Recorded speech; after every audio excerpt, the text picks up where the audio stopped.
السلام عليكم ورحمة الله وبركاته. ازيكم يا حبايبي؟ عاملين ايه؟ يا رب تكونوا بخير. النهاردة ان شاء الله هنعمل مع بعض الفطير المشلتت بطريقة سهلة وبسيطة جدا. اتمنى انها تعجبكم. في البداية كده، اللي اول مرة يشوفني، اتمنى كده لو عجبه الفيديو يعمل لايك ويعمل شير ويعمل سبسكرايب للقناة، وهينورني. وبجد بجد هبقى مبسوطة بوجود اي حد جديد يدخل عندي القناة. ولو عجبكم الفيديو ما تنسوش اللايك، اهم حاجة اللايك. المهم، هنبدأ كده دلوقتي. ايه حطينا هنا؟ كيلو دقيق. مش هنعمل اي حاجة تانية اكتر من كده. هنحط كيلو دقيق، معلقة سكر، معلقة ملح، ومية دافية، وهنعجن. اكتر من كده مش هنعمل، ولا هنحط سمنة ولا زيت ولا اي حاجة. المكونات سهلة وبسيطة. كيلو دقيق، معلقة ملح، معلقة سكر، وهنعجن بايه؟ بالميه الدافيه. طبعا الميه انا مش هقدر احددها لك، لان انا معرفش نوع الدقيق اللي انت بتستخدميه، يعني نوع الدقيق اللي انتوا هتستخدموه هيبقى ايه.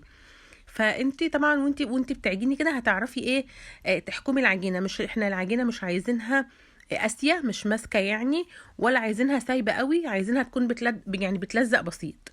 خلاص. وبعدين اهم حاجه في الفطير لازم تعجنيها كويس قوي. طبعا عندي البار نضيف ومغسول وزي الفل. انا بكمل عجن عليه عشان اوريكم بس انا هعمل ايه في العجينه. تمام. انا هفضل اعجن فيها واخبط فيها واحطها شمال ويمين وامسكها بقى وعماله تعبتها معايا بصراحه. هفضل اخبط فيها كده. بس انا بعد كده هسيبها ترتاح، يعني مش هفضل اعجن فيها كويس كده. خلاص، لحد لما احس ان العجينه بدات خلاص تبقى لينه كده معايا وسلسه يعني. تمام. بصوا انا عماله اخبط فيها ازاي. ايدي بقى مطرح مطرح العجن كلها مش هتبقى نظيفه. خلاص الدقيق والعجين الملزق اللي في صوابعي ده من كتر العجن خلاص هتبدا ايدي تنضف. اعرف ان العجينه بتاعتي كده خلاص تمام بالشكل ده. خلاص. اغسل بس ايدي ونشطف البراد بتاعنا كده ونيجي تاني. خلاص كده العجينه هنسيبها بس ترتاح شويه عشان اعرف افردها. خلاص. انا اكتشفت ان انا ما عنديش طحينه. طب احنا هناكل فطير، الفطير بيحتاج معاه ايه؟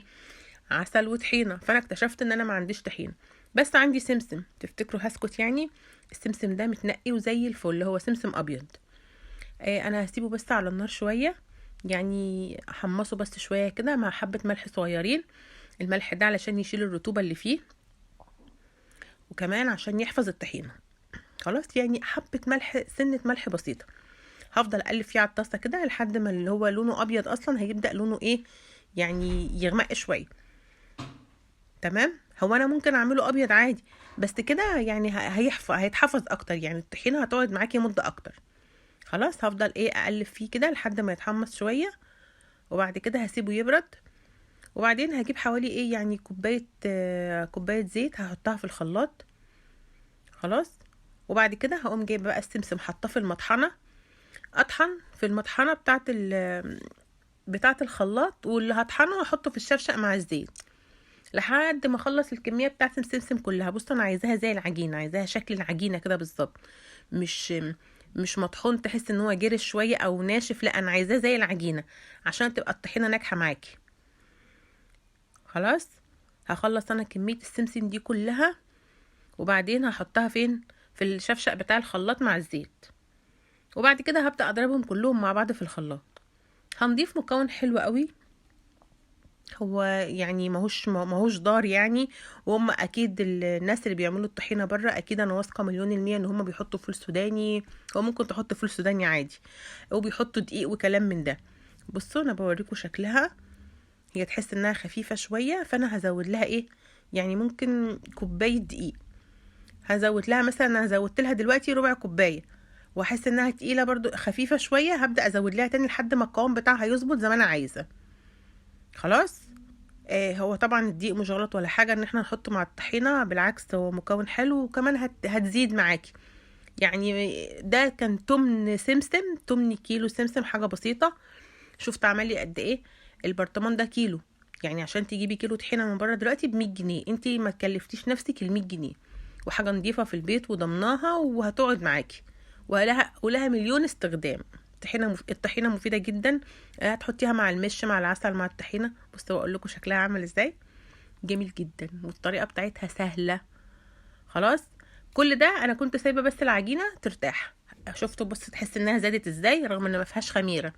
خلاص كده بقى انا كنت ايه، هرش شويه دقيق بس كده على على الكوانتر او على البار يعني. تمام. طبعا غسلت البار كويس، وبعد كده ايه هقوم منشفاه وحط عليه شويه دقيق، وهبدا ان انا افرد بقى ايه الفطيره بتاعتي. الكيلو ده انا هفردها فطيره واحده كبيره، وبعد كده هجزقها حلوه بقى. ومش مش هتفضلي بقى تفردي وتعملي زي الفطاطري كده كده. احنا مش هنعرف ان احنا نعملها برضو زي ايه، زي بتوع الفطير ما بيعملوها يفضلوا يلفوها مروحه وشغل استرك والكلام ده كله. احنا هنعملها بطريقه سهله تبقى حلوه كده، تعرفوا تعملوها في البيت، وما ت... ما تتضايقوش لما تيجي تعملوا الفطير، ما تحسوش ان هو صعب كده، هيبقى سهل قوي. بصوا العجينه بتتفرد بسهوله جدا، وما لسه معايا قوي وطريه وحلوه قوي. خلاص. هي الفكره بتاعت الفطير دي عجبتني، وانا عملتها كذا مره على القناه وطلعت ناجحه معايا بصراحه. فانا خلاص اعتمدت الفكره دي وما بعملهاش غير كده. ولو فكرت ان انا اغير الفكره دي واعمل حاجه تانية اكيد هبقى معاكم وهقول لكم عليها حلوه ولا وحشه. شايفين العجينه بتتفرد معايا ازاي بسهوله ازاي. خلاص. افرديها بقى على قد ما تقدري، وبعد كده عندك زبده عندك سمنه زي ما انت عايزه، براحتكم زي ما انتوا عايزين. خلاص. انا هفضل بس ايه يعني اطري فيها بس شويه كده، وبعدين هحطها كلها، هفردها كلها على العجينه بالشكل اللي انتوا شايفينه ده. خلاص. شايفين مليتها كلها اهو سمنه او زبده ايا كان. وبعد كده هقوم واخداها لفاها رول بالشكل ده. خلاص. هفضل اجيبها من كل طرف كده بحيث انها تبقى متساويه ومش حته تخينه ولا حته رفيعه. طبعا الدقيق تحت ساعدك ان هي العجينه ما تلزقش في البار. خلاص. بصوا بس كده. وبعد كده انتي والله لو حبيتي تقطعيها 10 فطاير هتقطعيها. انا عملتها 4 بس كانوا 4 كبار. تمام. جيب صينيه بس كده دهنها حته سمنه او حبه زيت براحتك، وبعد كده هقطعهم واحطهم جنب بعض بس كده ايه يرتاحوا. عشان ايه؟ بعد كده هقوم مبططاهم وفردهم بقى ايه بالطريقه المعتاده بتاعتنا. زي ما قلت لكم كده احنا ممكن نعمل دول 10 فطاير صغيرين، يعني قد كف الايد كده صغيره، لكن دول كانوا كبار. ننضف بقى حواليا كده، وبعد كده ايه نبدأ نفرد الفطير. بصوا برضو بدأ برضو يعني ايه هنسيبه برضو يرتاح شوية كده، ومجرد ما هنسيبه بس ربع ساعة كده بصوا هتلاقي شكل العجينة تحس انها فرد شوية. خلاص. وبعد كده هنبدأ بقى نبططها. تمام. وبعد كده هنجيبها بقى على بعض كده، الشمال على يمين، وفي كل جهة هندهن منها ايه السمنة. مش طبعا السمنة عشان يعني عشان تبقى الجهة اللي انت هتتنيها بتاعت العجينة من الجهة دي والجهة تبقى من جواها كده ايه في توريقة كده، التوريقة بتاعت الفطير دي. خلاص. وبعد كده هقوم رايحة بقى الايه لفهم على بعضهم، وبعد كده عاملاهم ايه كورة شكل البقجة كده. خلاص. بصوا ايوه زي الكورة كده. وخلاص هحطها ايه في الصينية دي، الصينية واحطها فيها واسيبها احطها في جنب، وهعملهم كلهم بنفس الطريقة. خلاص. بصوا انا عملت ايه. عفوا. انا سويت في فرن البوتاجاز 3، وسويت واحدة على البوتاجاز من فوق. بصراحة اللي في فرن البوتاجاز حلوة ومهيش وحشة، بس تحس ان هي ايه ناشفة شوية.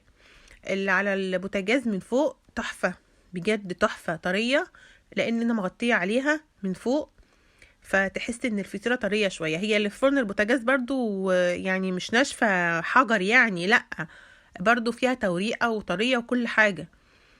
خلاص. بس احنا برضو انا جالي فكرة ممكن ان احنا ممكن نبقى نغطيها في الفرن عشان ما تنشفش. خلاص. خلصت انا بقى كده كلهم، يعني عملتهم شكلتهم كلهم وحطيتهم في الصواني. تمام. وبعدين ايه انا ولعت الفرن البوتاجاز. لازم فرن البوتاجاز يبقى سخن قوي. الفطير والعيش لو عايزاهم يبقوا ناجحين لازم الفرن بتاع البوتاجاز يبقى سخن جدا، والكماج. لكن القرص والحاجات العاديه دي عادي مفيش مشكله، ممكن يسخن شويه وخلاص. لكن الفطير والعيش والكماج علشان يقبوا معاكوا ويرفعوا كده لازم الفرن يبقى سخن. خلاص. بصوا انا كمان ممكن كنت بشيل الشبكه، ما بحطهاش في النص، بحطها تحت خالص، يعني بتبقى قريبه من الصاجه اللي تحت بتاعه النار دي، بتبقى قريبه منها شويه. خلاص كده. بصي العجينه ارتاحت في الصينيه، بططيها كويس، افرديها على قد الصينيه، وبعد كده بتحطي على وشها يا سمنه يا قشطه براحتك بقى زي ما انت عايزه، او براحتكم يعني حسب بقى اللي هيتفرج عليا. انا دايما بكلم في الفيديو الستات عشان يعني صحابي وكلام من ده. لكن طبعا لو في طبعا الرجاله بيتفرجوا عليا او حاجه، انتوا نورتوني يعني وشرفتوني. فانا لو كنت بجيب بصيغه الست لان انا متعوده يعني بكلم صحابي. طبعا في رجاله كتير شيفات مشهورين، واوقات كتير بيقولوا ان الرجاله كمان بيبقى طبخهم احسن من الستات. فسواء ستات او رجاله بتفرجوا عليا منوريني كلكم. المهم برضو فردتها زي ما بقول لكم كده في الصينيه، وبعد كده خلاص بقى هبدا اسويهم واحده واحده. دي انا عملتها في الطاسه اهي، وبططتها في الطاسه مره واحده، وهعملها على البوتاجاز وهغطي عليها، وهوريها لكم برضو خطوه خطوه. تمام. وكده خلاص بقى الفرن كان سخن، حطيت برضو واحده كمان فيه. بتجيبي بقى طبق صغير كده فيه معلقتين سمنه، وبتجيبي فرشه. لما بتطلع الفطيره من الفرن بتقومي رايحه دهنه وشها ملمعاه كده، بتدي طعم حلو وبتدي برضو لمعه حلوه للفطيره. خلاص. بصوا شكلها بدات تقب ازاي من فوق، بدات تعلى ازاي. انا هستنى بس شويه كده، وبعد كده هقلبها الجهه التانية. هي والله ما اتحرقتش، بس هي لونها اغماء شويه، بس تحفه بصراحه. الطريقه دي حلوه قوي، واتمنى انكم تجربوها يعني. بصوا ده شكلها بعد ما خلصت اهو. نجيب حته السمنه زي ما قلت لكم وهي سخنه كده، هتسيح على وشها على طول، وهتديها لمعه حلوه قوي. تمام. طبعا هسويهم كلهم بقى، وبعد كده هحطهم في الصينيه واوريها لكم. برضو خرجت اللي في الفرن اهو برضو بالشكل ده، وهحط برضو السمنه بنفس الشكل. عايزاه ناشف سيبيه من على الهوا، سيبيه كده بالهوا ما تغطيهوش. عايزاه طري تقومي مغطيه عليه، بس انا بفضل ان هو يتغطى عليه بصراحه. يعني الفطير كل ما بيبقى طري والطبقه اللي فوق دي اللي مقرمشه بيبقى حلو قوي، بدل ما كله ينشف. خلاص كده. خلاص كده انا خلصت.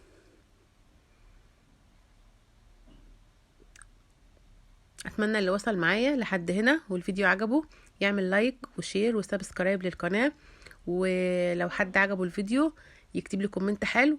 واشوفكم في فيديوهات كتير على الف خير. مع السلامه.